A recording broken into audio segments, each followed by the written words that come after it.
Hey everyone, Michael here for the Fellowship of Acoustics, and today I will be hosting this new Arrivals episode.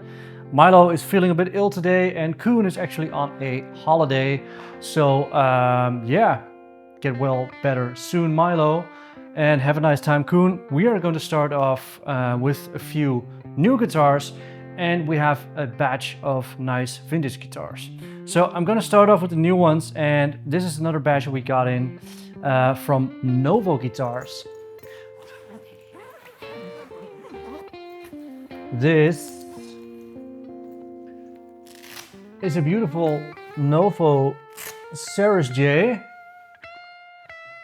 in a charcoal frost finish. What Novo does really well is build beautiful guitars that are not too heavy. That's because this body is made of tempered pine, and that is combined with two Fralin P90 pickups.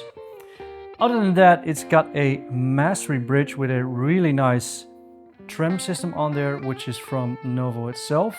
This trem system that's on here has been on these Novo guitars since they started calling them the Nucleus models, which is basically what they already had, but it gave them a revamp. So the Serus J, the Voltour, the Idris, they all got a bit of a revamp a few months ago, and this is the result of that. Besides those specs, it also has a maple neck and an Indian rosewood fretboard. It's quickly becoming a very lovable guitar for a lot of players out here, so let's check it out.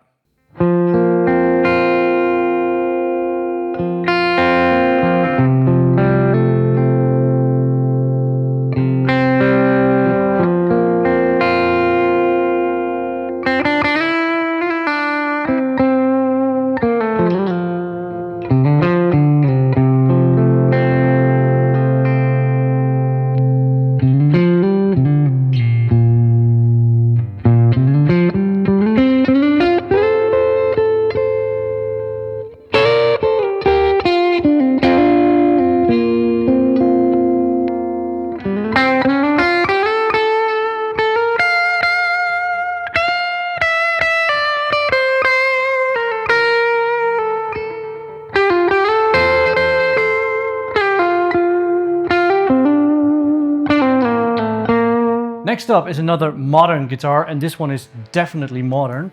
This is a Strandberg NX6. Yeah, this is something totally different than the normal vintage guitars that you see from us. But we also get a lot of requests to show some of the more modern guitars that we have. So we have Music Man Kaisens and stuff like that, but this is something entirely different. This is a headless 6-string designed by Ola Strandberg. Everything about this guitar screams ergonomics. That's the main thing about this. It's not made to look anything like a traditional guitar, but it's made to be very comfortable to play. It's very lightweight because it doesn't have an extra headstock, and all of the wood on the body has been removed, which gives this really nice shape here, which is often used when you're playing sitting down. It falls in your lap really nicely. And while we're here, let's check out a few details. So the pickups are actually Sir pickups. The bridge on here is the EGS Pro Rev 7, which is a really modern design where the ball heads of the strings go in, and it is a fine tuning system on there. Other than that, it's got a slight multi-scale over here on the frets, and the neck is actually in a very comfortable shape. It's like a V shape, a vintage V shape with a flat back. And that really allows to get up high on the neck, which is really comfortable if you're a modern guitar player. One final detail is that the neck, the fingerboard, is made out of Richlite. And Richlite is often referred as poor man's ebony, but I think that's very wrong because it is a very durable material. Ebony moves a lot because it's a wood type. If it gets cold, it may expand or extract, and the otherwise vice versa when it's warm. But Richlite is very stable. It's very easy to clean. You don't need to oil it. It just needs a bit of water, and that's all there is to clean a fretboard like this. Anyway, very modern guitar built for the modern player. Let's check it out.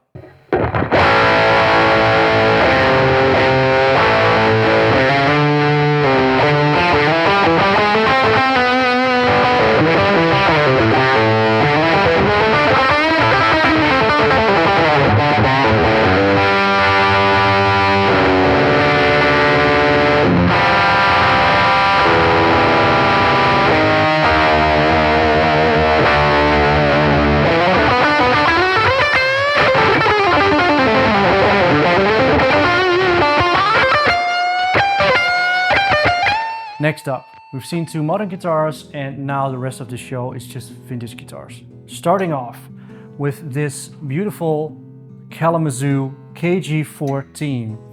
And for those of you who know it, Kalamazoo was the daughter company from Gibson. This specific KG14 is from 1937, and they were made between 33 and 42. So this one is right in the middle of that era. It's a beautiful specimen. It's got the classic LOO Gibson kind of design.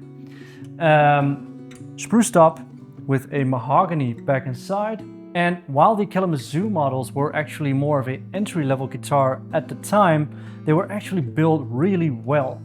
But the fact that they are entry-level at that time also means that they are a lot more affordable today compared to the Gibson counterpart. On the inside of this guitar, there's not the normal X bracing that you see on a lot of these models, it's actually ladder bracing. So it's got a really beautiful high top end. And I do have to mention this, on the top, I'm not sure if this will be very visible on camera, but we have two small cracks that used to be here, and they were repaired in line with the neck. So that's a really neat repair. That's all that has been done to this guitar besides a refret. Yeah, classic guitar, V-shaped neck that you know from these old Gibson Kalamazoos. So enough talking, let's listen.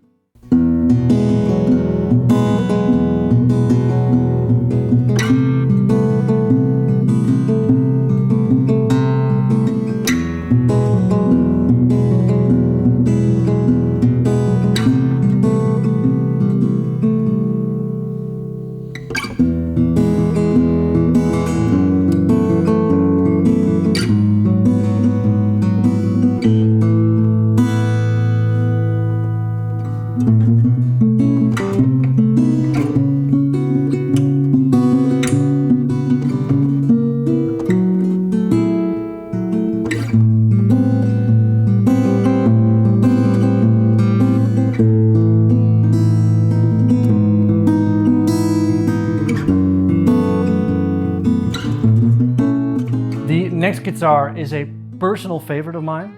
This is a beautiful model. If you ask me, it's a classic. It is a Gibson Firebird. And this is actually a Gibson bicentennial Firebird from 1976.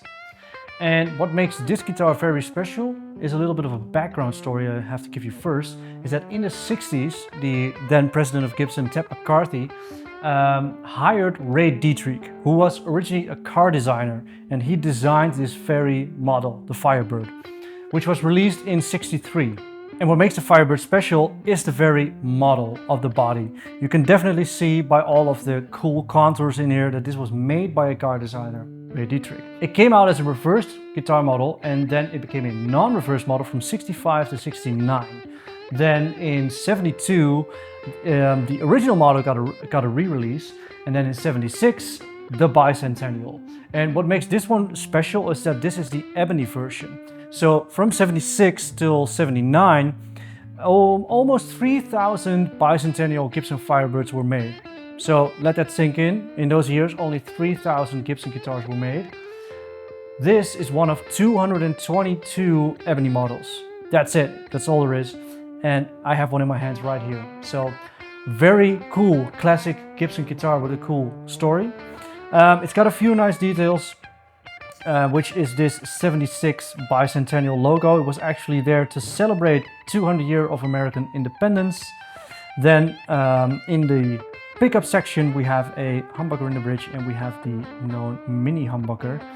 And this guitar really screams, and I'm pretty sure Tom can show you how.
last one up, and I think we've saved best for last. It's this beautiful Martin 0018H from 1938. Have a look at that. As you can see, this guitar is aged really well. And the 0018H actually stands for Hawaiian, which means that this was a conversion model. It was different when it was first made, but now it's a beautiful 0018.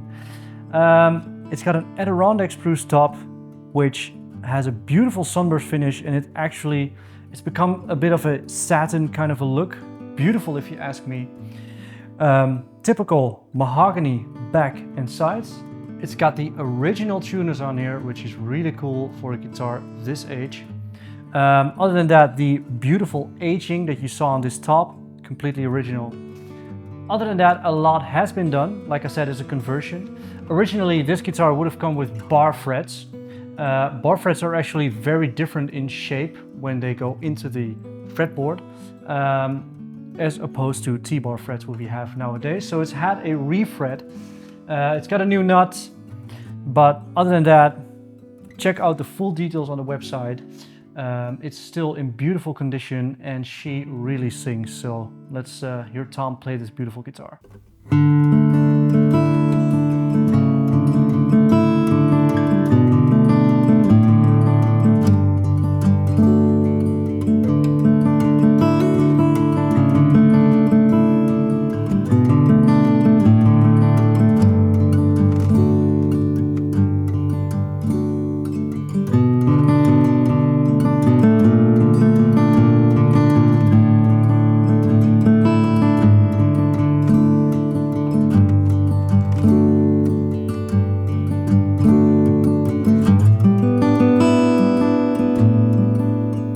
Alright, that was it for this week.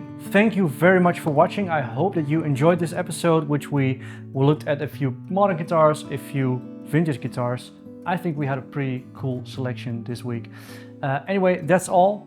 Please let us know which is your favorite in the comments down below. If you have any questions, reach out to us on our website and we have a chat available.